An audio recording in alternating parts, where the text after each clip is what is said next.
Olá para todos, olá para todas. Aqui é a professora Maria Clara de Lima, do projeto Dupla Ligação. Hoje a gente vai estar trabalhando na nossa sexta aula com vocês. É uma aula com o tema Teoria Atômico-Molecular. A gente vai estar vendo aí unidade de massa atômica, massa molar, mol. Mas não se preocupa que se você ficar comigo até o final dessa aula, você vai sair daqui entendendo tudo.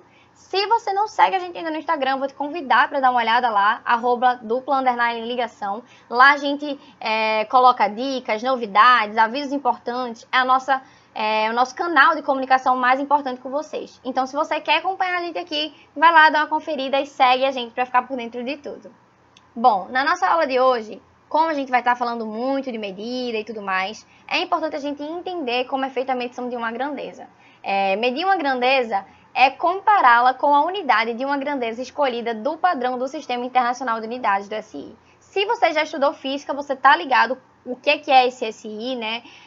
Os professores de física pegam muito no pé da gente com isso, e não é à toa, o SI é extremamente importante. É ele quem convenciona, é ele quem escolhe lá quais são as unidades padrões para serem usadas pelo mundo todo. Então, quando a gente quer fazer a medida de uma grandeza, a gente vai lá, confere qual é a unidade utilizada, qual é a unidade oficial de medida dessa grandeza, para poder fazer essa medida. O SI ele é composto por um conjunto mínimo de 7 unidades base, representando diferentes tipos de grandeza física. Então, para cada grandeza física mãe, digamos assim, eu vou ter uma unidade padrão. Aí você pode me perguntar, Clara, mas tem várias outras que não só 7 aqui que você está mostrando nessa tabela. É porque são as unidades derivadas das unidades básicas, que a gente vai ver um pouquinho mais para frente. Então, focando aqui nas unidades básicas, a gente tem comprimento, massa, tempo, corrente elétrica, temperatura, quantidade de matéria e intensidade luminosa.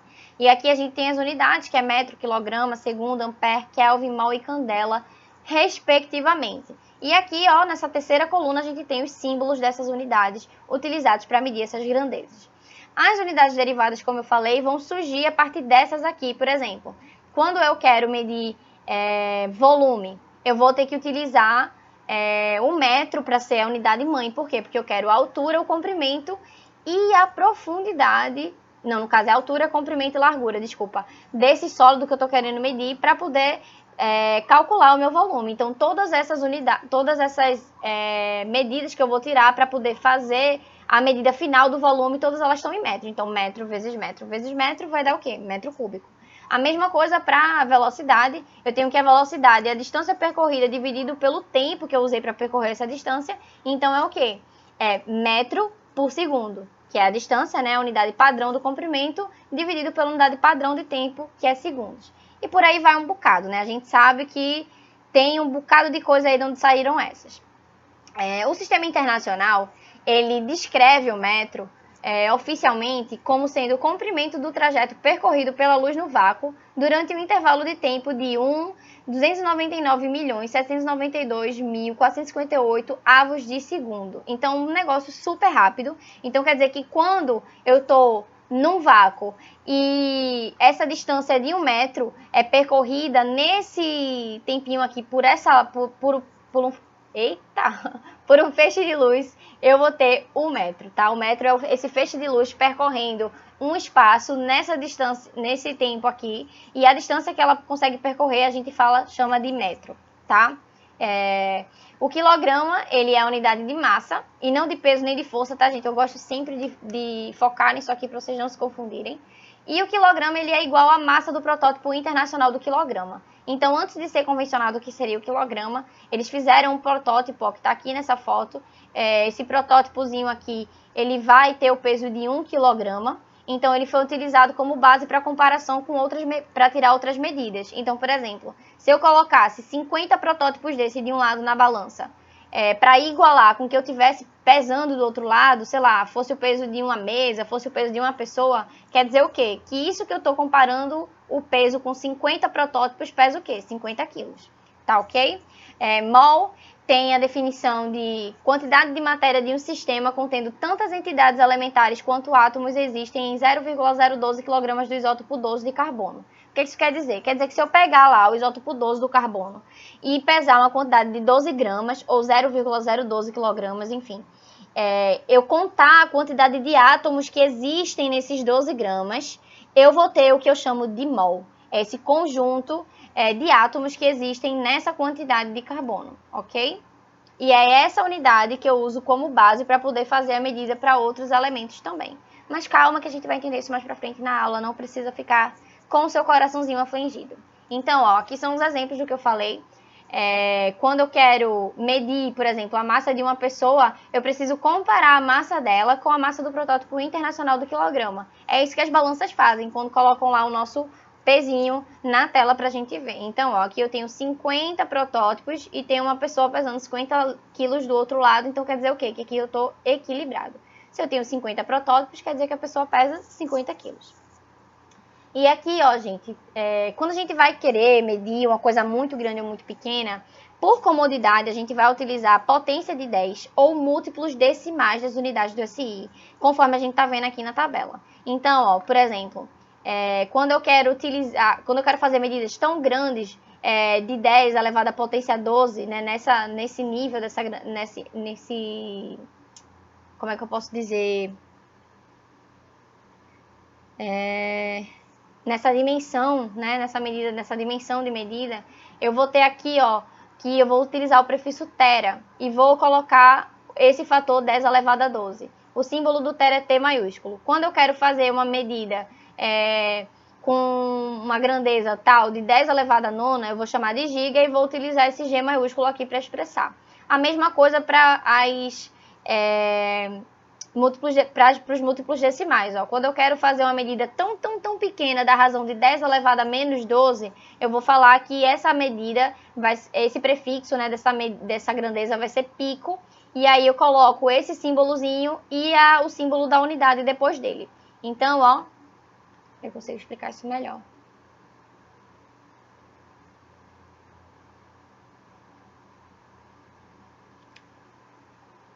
Já aqui nessa tabela, a gente tem que, quando a gente quer medir algo que é muito grande ou que é muito pequeno, a gente vai ter que utilizar as potências de 10 ou simplesmente os múltiplos decimais, por questão de comodidade mesmo, para ficar algo mais prático e mais simples de se trabalhar, né? Você não trabalhar com números enormes. Então, ó, quando eu quero trabalhar com algo na razão de 10 elevado a 12, eu coloco o prefixo tera, tá certo? Na frente do símbolo da unidade. E esse símbolo desse tera, não precisa escrever tera e botar o símbolo, né? Eu coloco o símbolo T maiúsculo e coloco o restante do símbolo da unidade, aí eu já vou saber que eu estou trabalhando com tera.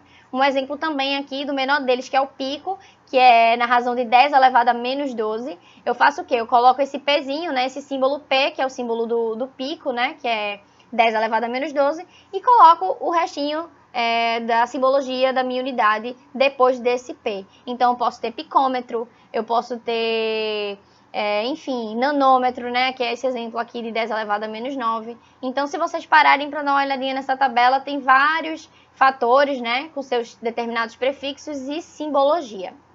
Então, um exemplo aqui para vocês fixarem bem.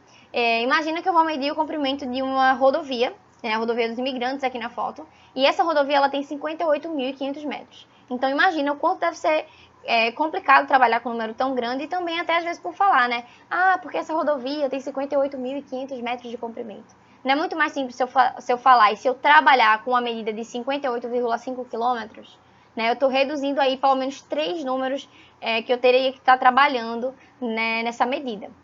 A mesma coisa aqui para quando essas coisas são muito pequenas. Então, aqui a gente tem imagens do vírus da gripe suína, que é o vírus H1N1.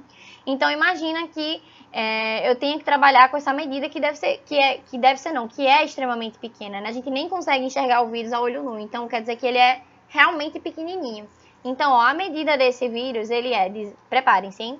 0,0000001 metros. Então imagina você ter que estar falando isso ou simplesmente em convenções científicas, em congressos científicos, você tem que estar trabalhando com números assim enormes, 0,0000.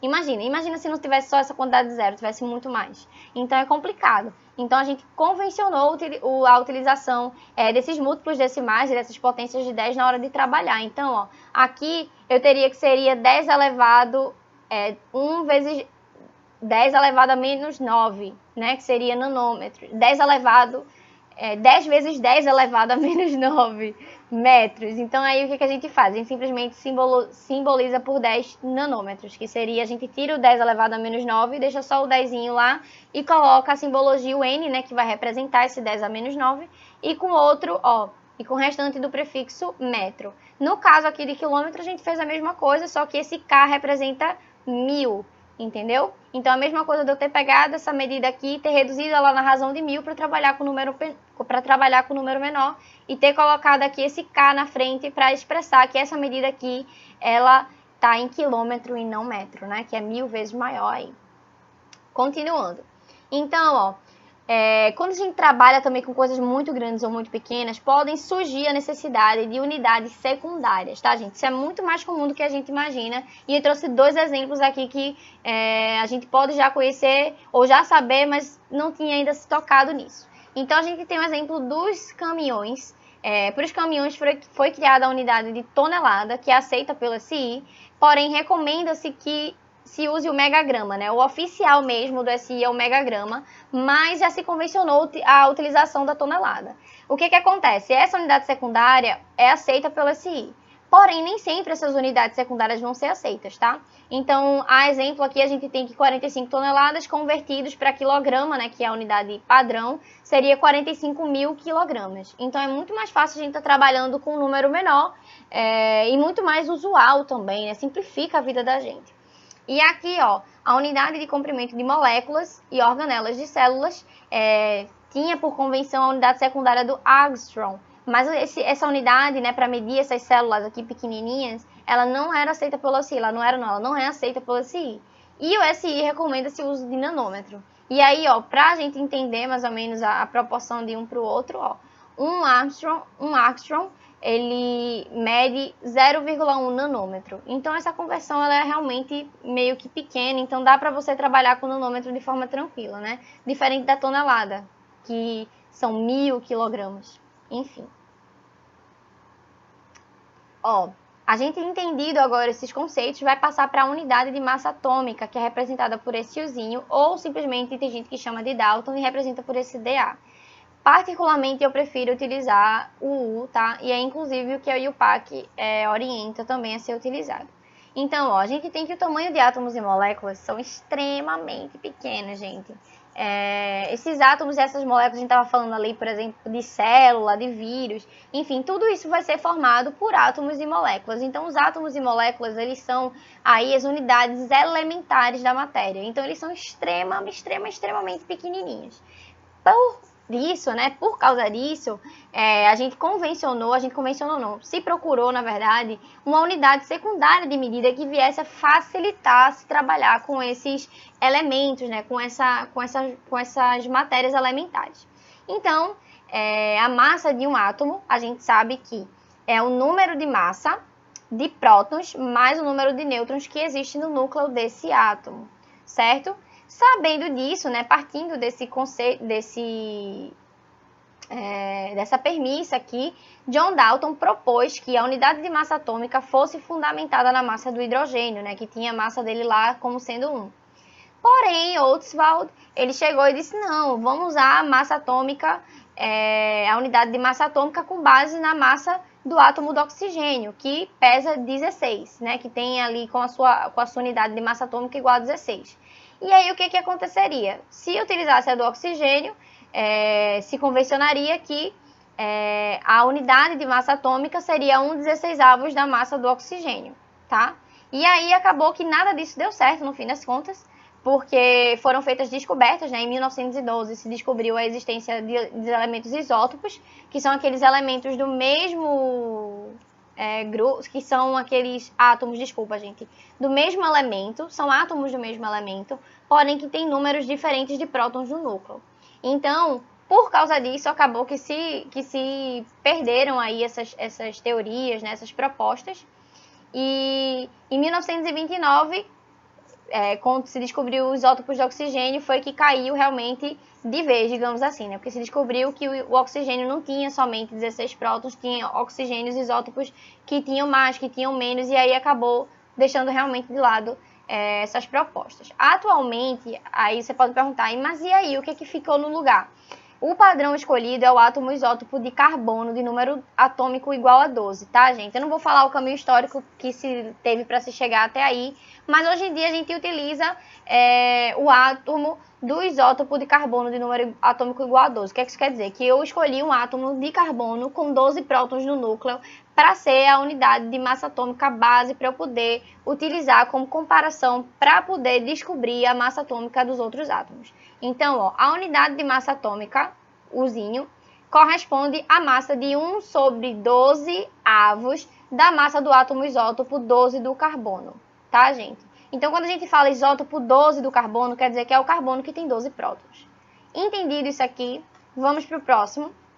Então, ó, gente, o valor de ou seja, o valor de uma unidade de massa atômica em gramas corresponde a 1,66 vezes 10 a menos 24 gramas. É muito pouco, muito, muito pouco. Pense pouco, agora pense mais pouco ainda e você ainda não conseguiu achar o pouco que é isso aqui. Então, ó, gente, aproximadamente a massa de um próton nêutron. Então, essa massa aqui, ó, 1,66 vezes 10 a menos 24 gramas, é mais ou menos aproximadamente o que pesa um próton ou um nêutron, que está lá no núcleo de um átomo. Então, ó, o átomo de carbono, que é utilizado, né, como base para essa unidade de massa atômica, ele tem 6 prótons e 6 nêutrons. Então, ó, quer dizer que 1/12 avos vai corresponder dessa massa toda aqui, desse átomo todinho, desse átomo, quer dizer, desses nêutrons e desses prótons, desculpa, vão corresponder à unidade de massa atômica U. Então, uma unidade de massa atômica, é como se eu estivesse falando 1 metro, 1 grama, tá entendido? Então, uma unidade de massa atômica vai corresponder a 1/12 avos da massa atômica do carbono 12. Ok? Vamos prosseguindo. A gente tem que a unidade de massa atômica definida, né, através do isótopo 12 do carbono, ela vai determinar a massa dos demais átomos da tabela periódica. Então, ela vai ser ali a grandeza, a medida base, digamos assim, a unidade base, para você poder fazer a medição dessa grandeza dos outros elementos, dos outros átomos dos elementos da tabela periódica. Hoje em dia, a gente tem a tecnologia do espectrofotômetro de massa, que consegue fazer essa medição para a gente. O princípio de funcionamento dos espectrofotômetros é diferente das balanças, tá, gente? Mas eu não vou me aprofundar nisso aqui. Então, o que acontece? A definição da unidade, ela foi feita de forma que os valores de massa atômica ficassem bem próximos aos números de massa de cada átomo. Porém, quando a gente vai lá no espectro, por exemplo, e executa a medição para o carbono 12, né? Para o isótopo 12 do carbono, os dois valores são ligeiramente diferentes. O que seriam esses dois valores? O valor teórico e o valor prático. O valor que eu criei lá na minha teoria e o valor na prática, lá quando eu fui lá e experimentei. Então, na teoria seria 12 unidades de massa atômica, porém na prática é diferente. Então, a gente vai entender o porquê dessa diferença. Na natureza, tá, gente? A gente tem esses isótopos, tá? Que são esses átomos do mesmo elemento, porém que tem essa quantidade de prótons, enfim, diferentes no núcleo. Isso vai fazer com que, se eu pegar uma amostra desse elemento na natureza, eu venha com vários isótopos dele. Eu não consigo escolher, eu vou pegar só do isótopo 12, eu vou pegar só desse isótopo aqui. E o carbono, ele tem isótopo 12 e ele tem isótopo 13. Então, acontece que quando eu tiro uma amostra da natureza, essa amostra ela vai vir com outros isótopos. Então, eu trouxe aqui alguns exemplos para vocês, a gente vai trabalhar com eles para entender melhor isso aí. Então, ó, espera-se que a massa atômica do isótopo do oxigênio 16 seja 16 unidades de massa atômica.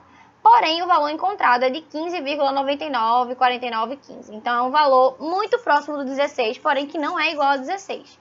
E isso acontece justamente por causa dessa história que eu falei para vocês dos isótopos, né? Na natureza, esses elementos, eles existem em forma desses átomos isótopos. E aí, quando você pega uma amostra, não vai vir uma coisa padronizada. Vai vir uma coisa ali sortida, né? Você coletou uma amostra e ali vai ter a mão da aleatoriedade, fazendo com que não seja uma coisa padrão. Então, assume-se que a massa atômica, em unidades de massa atômica de um determinado isótopo, é igual ao seu número de massa. Certo? Então, ó, aqui a gente vai ter o exemplo do hidrogênio, carbono, oxigênio e cloro. Ó. Eu tenho o número de massa, A, deles, e tenho os isótopos dele na natureza. Então, eu tenho o hidrogênio 1, eu tenho o hidrogênio 2, hidrogênio 3, carbono 12, carbono 13, oxigênio 16, 17, 18, cloro 35 e cloro 37. Então, ó, aqui a gente vai ter a unidade de massa atômica para esses elementos e para cada isótopo seu. E a sua abundância na natureza. Então, para cada isótopo desse aqui, eu vou ter, como a gente leu aqui, a massa em unidade de massa atômica diferente. Então, para o isótopo 1 do hidrogênio é uma massa, para 2 é outra massa, e assim por diante para os outros elementos também que têm isótopos. E o que acontece? Na tabela periódica, a gente vai achar esses valores fracionados para a grande maioria dos elementos que tem lá. E aí você vai se perguntar, claro, então por que botou fracionado, não coloca da forma que está aqui na tabela, né? Não coloca o valor de cada isótopo. A tabela ficaria gigantesca, seria algo totalmente desnecessário. Então, por exemplo, na tabela, se a gente for lá olhar o carbono vai estar com essa massa aqui, né? As tabelas periódicas mais precisas. Vai estar com esse valor aqui de massa atômica, 12,011 unidades de massa atômica. Mas a informação dada pela tabela, ele não é, gente, do número de massa de cada átomo. Tá vendo que eu falei para vocês? Seria uma coisa extensíssima. E nem a massa atômica de um isótopo só. Então não escolheu-se lá o isótopo mais bonitinho, é esse aqui que eu vou colocar na tabela. De jeito nenhum. Os valores, eles vão ser a média ponderada dessas massas atômicas desses isótopos naturais que compõem um elemento na natureza. Então, por exemplo, se eu tenho o oxigênio 16, 17, 18 na natureza, o valor que eu vou colocar lá na minha tabela periódica de unidades de massa atômica para o oxigênio vai ser uma média ponderada desses oxigênios, desses isótopos, dessas espécies que eu tenho na natureza. Que seria o quê? Que seria a massa deles, levando em conta também a sua abundância. E a gente vai ver isso aqui, ó. O carbono 12, exemplo que eu dei para vocês. O carbono 12, ele é o mais abundante na natureza, né? Ele tem essa massa aqui de 12 unidades de massa atômica e ele tem essa abundância de 98,9%. O carbono 13 tem pouquinho, mas tem. Ele tem essa massa de 13,003355 unidades de massa atômica e a abundância dele é de 1,1% na natureza. Então, a massa atômica dos elementos carbono vai ser calculada dessa forma aqui. Eu tenho a massa dele, levando em conta a abundância, então a massa do carbono 12 vezes a quantidade dele na natureza, mais a massa do carbono 13 vezes a quantidade dele na natureza, dividido por 100, que seria a quantidade total, né? Porque a gente está trabalhando com porcentagens.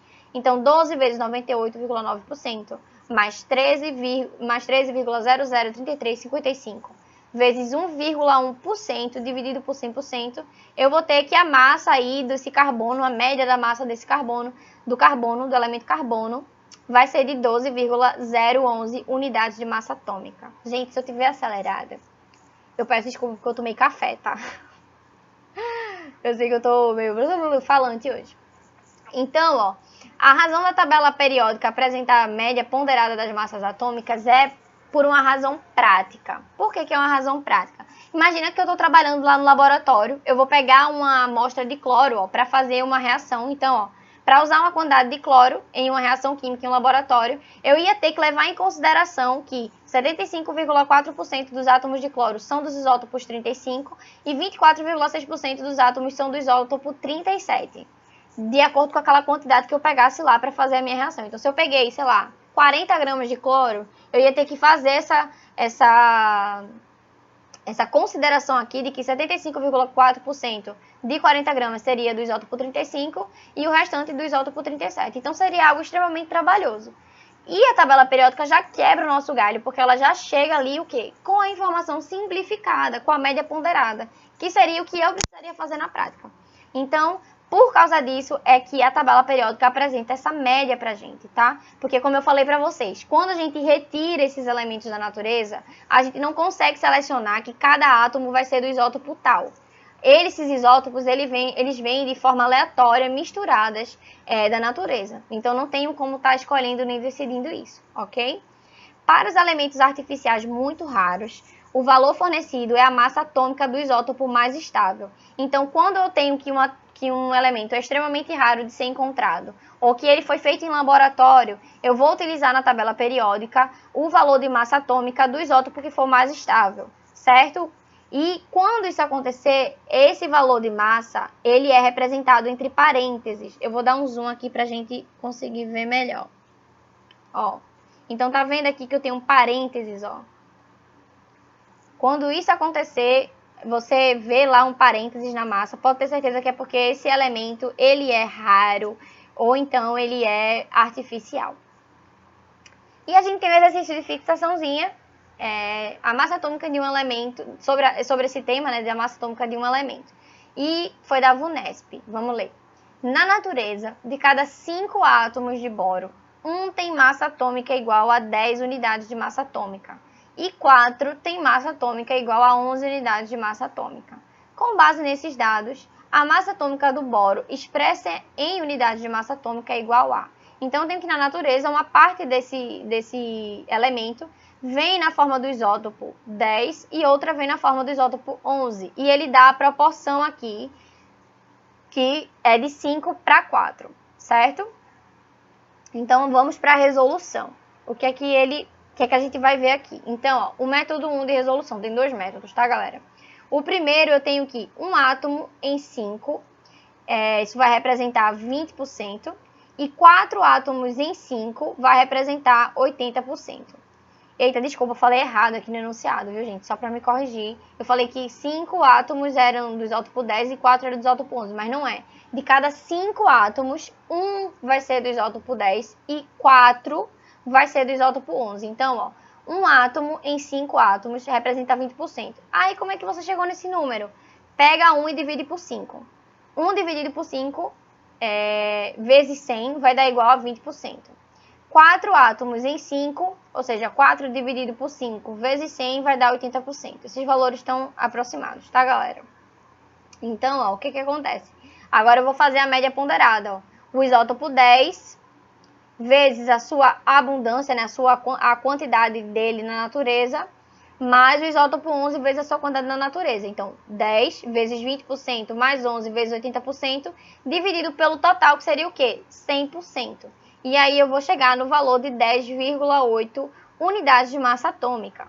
O método 2 seria pegar 10 vezes a unidade de massa atômica 10 vezes um átomo, mais 11 vezes 4 átomos, e dividir tudo por 5 átomos. E aí eu teria também o mesmo valor de 10,8.